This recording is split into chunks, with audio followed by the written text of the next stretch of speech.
This is Stanford Engineering's The Future of Everything, and I'm your host, Russ Altman. If this podcast brings you value or is just entertaining, please, one of the best ways to support us is to rate and review. Just press the like button. That would be great and would help us grow the show and spread the news about the future of everything. Today, Rich Ford will tell us that how we dress and how we're expected to dress are key signals in our community and have a history dating back to the Middle Ages. It's the future of dress codes. Just a reminder that today we're continuing our feature, The Future in a Minute. At the end of our conversation, I'll ask Rich a few questions, and he's going to give me a few quick answers. That's it. Before we get started, please remember to rate, review, and like the podcast. That'll be super helpful to us. Hopefully, we're bringing you some value. Every day when we wake up, most of us have to decide what to wear. Is that choice totally free to us? Can we just wear whatever we want? Or are we actually bound by some written or unwritten rules about how we're supposed to look either at work or wherever we're spending the day? Who wrote those rules? Why did they write those rules? Are they fair? Do we have to obey them? These are good questions, and Rich Ford is a professor of law at Stanford University and an expert on fashion, dress codes, and how they manifest themselves in society and in the law. Rich, you're a law professor. So how did you wind up getting interested in fashion and dress codes? Well, there are two reasons. One's professional and one's personal. The professional reason is I teach classes on civil rights, constitutional law, and you'd be surprised at the number of cases that involve clothing and dress codes. You have cases where employers are sued by their employees for dress codes that are potentially discriminatory on the basis of race or sex or religion. You also have cases of students, for instance, suing their high school administration over dress codes, either for discrimination or because there are restriction on freedom of speech. Every year there are disputes over prom at prom time where a high school dress code means that some student gets sent home from prom, and sometimes there are lawsuits, sometimes there aren't lawsuits, but the number of disputes was quite surprising. Wow. Okay, so that's a great answer, and I'm now all on board. If I wasn't already, so let me ask. We only have a limited time, but can you give me a little history of dress codes? Like, when did we start doing them? Why did they happen, and what are they meant to signal? So I began my research in the late Middle Ages, around the end of the 1300s. And this is a time that some historians describe as the birth of fashion. So you're getting a lot of clothing that is tailored for kind of the first time in Europe, a lot of tailored clothing that's very expressive. And you can create like ruffled collars and big puffy sleeves and things like that. And that becomes a status symbol. So people of high status have tailored clothing that's elaborate. It uses sumptuous fabrics. If you think about the kind of clothing you see in a portrait of, let's say, Henry VIII or Queen Elizabeth, that high status clothing then is a way to communicate to everybody, I'm the monarch. I have the right to rule. I'm a fancy aristocrat. You should pay attention to me. But you also have richer people who aren't aristocrats. Commoners are making a lot of money. The economy's booming. They start wearing this clothing too.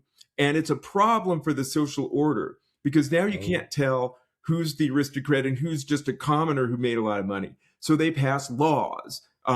They're often referred to as sumptuary laws, regulating who can wear what according to their social rank. And those are the first serious and elaborate dress codes.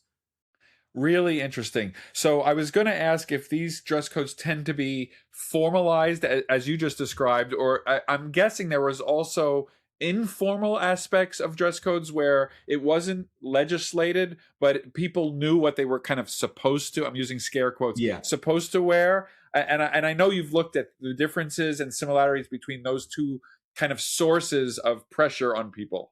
Yeah, absolutely. So looking at, as a lawyer, I got interested in the written dress codes, and I was actually surprised to find just how many of them there were, how widespread and how detailed and elaborate. But that definitely carried over to informal dress codes or dress codes, for instance, that were enforced through religious authority or religious strictures, often having to do with, let's say, female modesty. Sometimes that was actually legislated and written down, but it was also just understood that, a respectable, modest woman dressed in a particular way. And as you move forward in history, when you get past, let's say, the 1600s or so, the written dress codes start to kind of fall off and become much less numerous and less frequently enforced. But the unwritten dress codes become even more powerful as a signal of whether you're the right kind of person and you know what's appropriate to wear. Very interesting. So when I think about dress codes, I always think about teenagers, because I think that's when, and what is so impressive, and anybody who has talked to somebody, is the teenagers who are subject to a dress code always know exactly where the boundaries are. And in my experience, they love to go right. First of all, they know all the loopholes, and they also love to go right to the boundary. Like if it has to be, if a hem has to be at a certain point, they will be within millimeters of that rule, especially if there's enforcement. So have you looked at that? Because I think you have. This is a form of self-expression. People like to self-express, and even when there's a powerful dress code, they will work within that code, in my experience, with incredible kind of creativity. Absolutely. High school students, even if there's a uniform, so they all have to wear exactly the same thing, they always find a way to tweak it. They go and they sew the skirt in a different way so that it fits differently. It's tighter or it's shorter. They're very aware of the rules and find ways to kind of subvert the purpose. So if the rule, usually in high school, it's about female modesty. I mean, that's most of the high school dress codes. They're making sure the girls are covered up. And there's a lot to be said about the sexism of that. But the practical effect is the girls are always finding a way to tweak the dress code to do exactly what the people who wrote the dress code didn't want, while still complying with the letter of the law, if you will. So okay. So you had us in the Middle Ages, which is actually shocking that's so early, the birth of fashion. Have there been, in your assessment, in the last 500, 600, 700 years, have there been some sea change moments where things have happened that are notable with respect to the kind of the history of dress codes, either written or not written? Absolutely, yes. I mean, a big moment occurs in the late 1700s. It's a moment that some historians describe as the Great Masculine Renunciation. And what happens then, so the men, before the 1700s, the men are all getting they're the most fashionable. They're getting the sexiest fashions. They're showing their legs. There's a lot of talk about, men's legs and their shapely legs. Men are wearing high heels. They wear makeup. They wear jewelry. All of this stuff is first and foremost masculine, and women are kind of trailing behind in terms of fashion. You get to the late 1700s, and there's a radical shift where the men begin to dress in the way that we now think of men typically dressing: sober, practical. The three-piece suit comes into view as a fashion. Dark colors. They get rid of the jewelry. They get rid of the powdered wigs. All of this. And it's reflecting changes in political values. So as you move from the old regimes that are about aristocracy and honor and flamboyance to the Enlightenment, where the civic values are sobriety and civic virtue and industriousness, men's clothing shifts in order to reflect that. When did the women pick up? Because a lot of the things you just described, legs, high heels, we now associate as some of the ways that some women dress. Right. So when did that switch happen, and how did it happen? So one thing that happens is that fashionable women and the daring women copy elements of men's fashion. And so it's something that's kind of a racy thing to do. So, high-heeled shoes are an example where they started, at least in Europe, as horse riding shoes. The Persian equestrians came to Europe and they wore these high-heeled shoes. The heels fit into the stirrup. And, and they were like macho military guys and very, very sexy. And everyone wanted to copy them. So the men started wearing these high-heeled shoes. Later, some daring women started to wear high-heeled shoes. But when you get the Great Masculine Renunciation, the men leave a lot of these flashy things behind, and the women then carry on with them. So, everything from high heels. a woman couldn't show her legs in public until really the early 20th century without it being scandalous. But now, of course, we associate, shapely legs with women's fashion. So okay, so this is really fascinating, but I want to get to kind of one of the big, I think, a big elephant in the room, which is a dress code, especially when it's written down, and especially when it's seriously enforced, is clearly meant. Tell me if I'm wrong. To be some sort of subjugation, like we're in control, and we want you, the masses, to do and act certain ways. And so I just wanted to ask, has it been effective? Is this something you would recommend to a despot, either a despot who's a high school principal or a leader of a government? Are these effective? Well, it's a mix. I mean, and to some extent, they are effective. And some of these dress codes in the early period, the Renaissance, late Middle Ages, they were strictly enforced. People were punished for them, and they had the effect of making most people recognizable according to social rank. But, I think this is what you're getting at. They also had the opposite effect. So at the same time, they really encouraged people to push the boundaries, break the rules, and most of all, to develop modes of dress where they were. What happened in the Renaissance period is that the bourgeoisie, the wealthy bourgeoisie, started to assert their own social status. So rather than saying we're aristocrats, they are saying, we're wealthy bourgeois and we're important too. And I think that started the decay of the old aristocratic regime, that over time, the idea that the common person deserved respect was a really corrosive idea for authority. So it may have backfired in that sense. Interesting. And when I was preparing for our conversation, I was very excited. I wanted to ask you, and I don't know if this is a fair question. I wanted to ask you about hair, because I think hair is kind of part of fashion. Is that inbounds for you, or is that like, Russ, you have to get another guest if you want to talk about hair? No, I can talk a little bit about hair. I mean, particularly because for long periods in history, hair was literally fashion in the sense that it involved wigs. So the powdered wig, the long wig, the kings of France in particular, there was a myth that the noble classes had this long flowing hair, and it was a sign of their masculine virility. But in fact, they're all wearing these long powdered wigs, or sometimes powdered, sometimes not. But so wigs were a huge thing. They got shorter over time. And so when you get to like the era of, let's say, Benjamin Franklin or George Washington wears a little short wig, and eventually all of that is a symbol of one's position about aristocracy and class hierarchy. Today, of course, hair is a huge issue as well. Some of those workplace dress codes that I mentioned earlier involve hair, like African American women with all braided hairstyles. And an employer says that's not professional. So there's a fight over that has to do with a cultural misunderstanding in terms of what the hair signifies. Long hair for men. Some of the first legal disputes around sex-based dress codes were hippies, or men wearing long hair, where the employer said men have to have the haircut above the collar. So yeah, hair is a big thing. I mean, growing up in the 60s, we were all very aware of the Beatles and the doors that they opened with their haircuts. Yeah. And if you look at a bunch of pictures from the 1968 grammar school, it just looks like a bunch of Ringo's, Paul's, John's, and George's.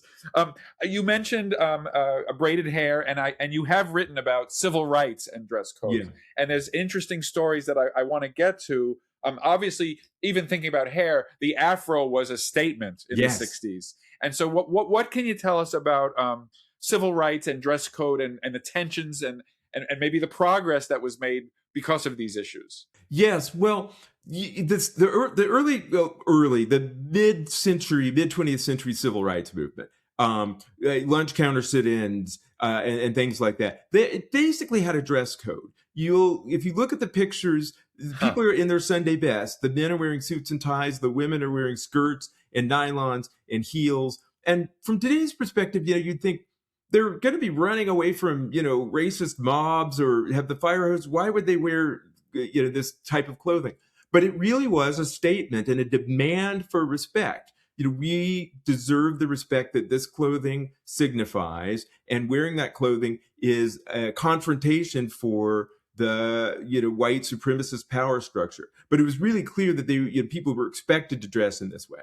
Um, you mentioned the afro, so you move forward in history a little bit, and one thing that happens is that African American activists start to understand that grooming and self-image are an important part of the liberation struggle. That if you feel inferior because you don't look like the Vogue fashion model, that's psychologically debilitating. And so the Black is Beautiful movement was all about saying, we're not going to try to conform to white standards of beauty. Women don't need to straighten their hair. And the afro was a statement of that. This is a haircut that only we can have.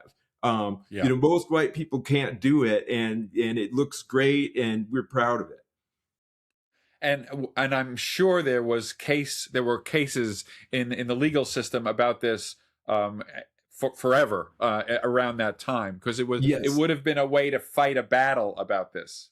Oh yeah, absolutely. So the same dress codes that for white men or men with straight hair prohibited long hair, they also applied to Black men in particular, where the afro hairstyle is considered unprofessional. And then with women, similarly, no afros. That's a Black radical style, not professional. So what are your options? Well, you can cut your hair very short, or you can straighten it. And so that, again, sent a demeaning message and was the subject of a lot of litigation and dispute. This is The Future of Everything. I'm Russ Altman, and we'll have more with Rich Ford next.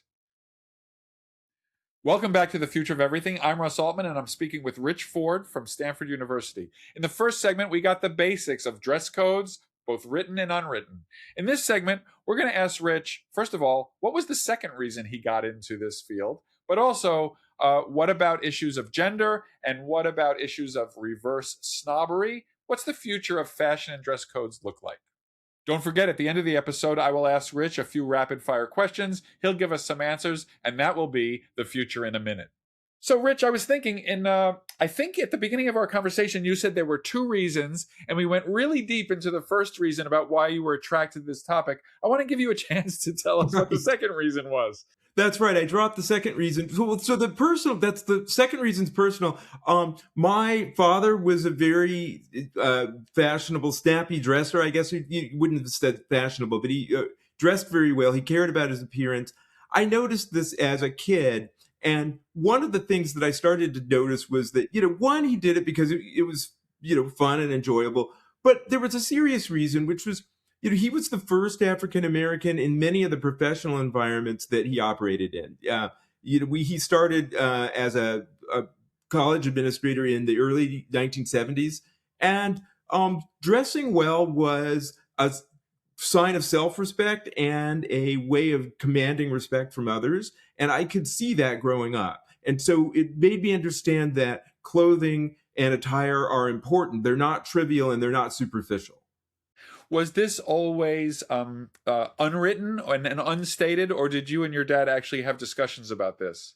It was mainly unstated, but he was very insistent that there is an appropriate way for professionals to dress, and you are doing yourself and others a disservice if you don't do that. And over time, I could see that race and respect was a significant part of that. I just can't help but ask, did this rub off on you? And do you think about fashion? Do you think about this when you're choosing your shoes or your jackets or whatever, or is that not your thing? Oh yeah, no, absolutely I do. I mean, it did rub off. It took time. I went through a whole series of kind of punk rock phases and hip hop phases that my dad hated. But now as a professional, absolutely, I find I would feel quite uncomfortable if I didn't feel I was appropriately dressed to give a lecture to a group of students or in a professional setting. Great. So a topic that you've talked about and written about that I think is really interesting is this idea of reverse snobbery and dressing and dress and fashion. What does that mean? Yeah, so this is something that we actually see a lot in the academy, but you see it in Silicon Valley as well. It's rather than dressing well to show status, you dress down to show status. You dress casually or even sloppily to show status. There's an old joke that if you go to an academic conference, you know who the Ivy League professors are because they're the worst dressed people in the room. But part of the idea is, I can afford to, I don't need to care what other people think of me because I have high status. The red sneakers effect, there was a study that showed that students thought that a professor who dressed in some weird, quirky way, like wearing red sneakers, they had a higher opinion of the professor than one who wore, let's say, a business suit and well-polished shoes, because they picked up on the idea that, well, if he's doing something quirky or she's doing something quirky, they must be high status. So the reverse snobbery, it's not just the attitude of the person who's displaying the reverse snobbery. It actually works. It sounds like you're saying that the students not only perceived the red sneakers were kind of a little funky, but then they turned it into perhaps higher evaluations at the end of the semester. That's exactly right. Yeah. There's this as an aside, there is an amazing literature on things that help and things that hurt your teaching evaluations. You and I live in a world where we're evaluated for our teaching, and I've read about chocolate cake. I've certainly read about gender, and now I know that I need to go buy some red shoes. Exactly. The other thing I wanted to ask you about, actually, speaking of red shoes, which I'm wearing right now, just to be clear, is the role of dress and dress codes and gender. We've touched upon it a little bit, but let's go right to it. What are the dynamics there that you're seeing? Well, you see, like after the great masculine renunciation that I mentioned before, what happens is women are the ones who are wearing the glitzy clothing, the elaborate clothing. Men cast that off, and as a consequence, women are taken less seriously, because their clothing signifies that they're decorative, they're frivolous, whereas men are, sober and practical and reasonable. Not only that, but of course, the women's clothing is often just physically quite cumbersome. They're long and full skirts that's hard to move around in. There's an ad going around on TV of some woman getting a corset tightened, and it looks like torture, basically. Right. So corsets were, there was a time when what was called tight lacing was in fashion, and they'd have to, it was hard for the women to breathe. The corset was actually a really necessary part of traditional women's clothing because it provided support for the rest of the stuff she had to wear. So there's a sense in which it wasn't optional, given that the woman was expected to wear a big, skirt with lots of layers. It's very heavy, needs support. So women started to try to push back against that. The name Amelia Bloomer is probably familiar to a lot of people, but she was a feminist who tried to develop a kind of a woman's pants that would be acceptable according to social mores, but also pants and easier to move around in. And she got a lot of press, and it became, popular women's fashion, but for about 6 months. And then it got ridiculed out of existence. And people said things like, well, soon next women will be smoking cigars and they'll be the ones proposing marriage to men. And, the society is going downhill because of this. So it took a long time for women to get a streamlined, kind of modern type of clothing similar to men. And they're still struggling in many ways with these, highly gendered expectations. So another related to this is the expectations in the workplace. And you've written about, I think it's called the Midtown uniform. Right. And for those of us who don't know tell me about the Midtown uniform and why it's significant to you. Yeah, so the Midtown uniform, there's an Instagram site, and they'll take a picture of people in, Midtown Manhattan or a financial district, and all the men are wearing exactly the same thing. They're wearing a Patagonia fleece with a button-down collar shirt, a pair of khakis, and a pair of loafers. And you'll see it, all these men wearing, and so the question is, what's going on? It's not a dress code. And in fact, it's what happened when the investment banks got rid of their dress codes and said, wear whatever you want, but they all gravitated toward this particular outfit. And it shows the power and the importance of fashion. There's a certain kind of reverse snobbery to it because, the financial analysts are the ones that don't need to wear a suit, so they're higher status. Ah. But there's also a real fear that's reflected there. You don't want to show up wearing the wrong thing. You still need to look like you're a professional. So they've all gravitated toward this uniform.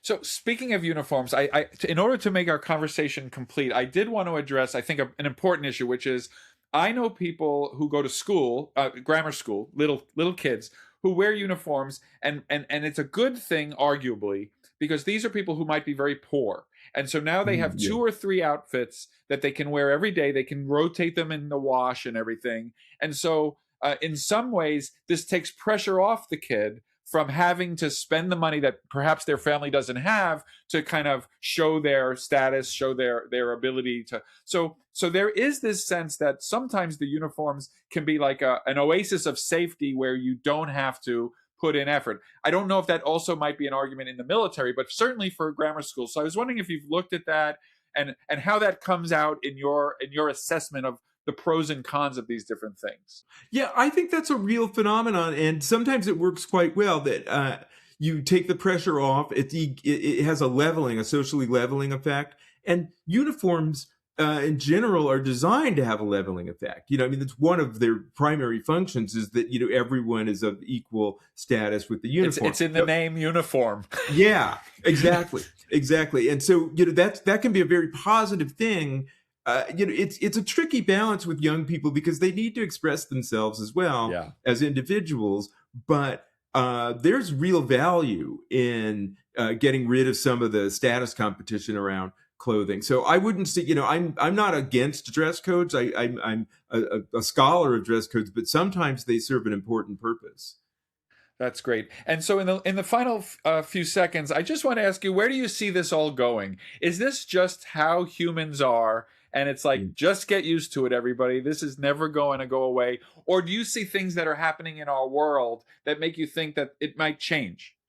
I think that I think lots of things are changing, but I think this is how humans are in terms of clothing and self-expression. People have dreamed of a world in which everyone would wear the same, thing since Thomas More wrote Utopia during the Tudor era, and it's never happened. People want, we want to express ourselves. We're embodied creatures, and the way we present ourselves to the world is important. So I don't think that's going away. What is changing, though, is clothing seems to be getting more and more casual, and that's a really, really old trend. It goes all the way back to the sport coat, for instance. Yep. It was a coat that was worn for sports, so we've been moving in this direction of more and more casual, and I think that's continuing and maybe even accelerating.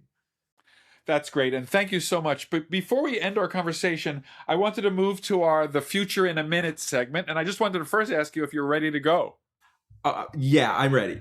Okay, I will ask you these questions and you will give me some answers. So the first question, what is one thing that gives you the most hope about the future?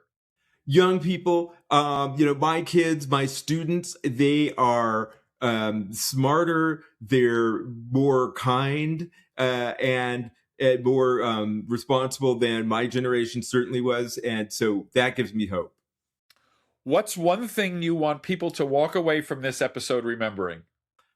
Fashion is an essential part of culture and of the human experience. It's not trivial, it's not superficial, and it's no less worthy of study than high art or music.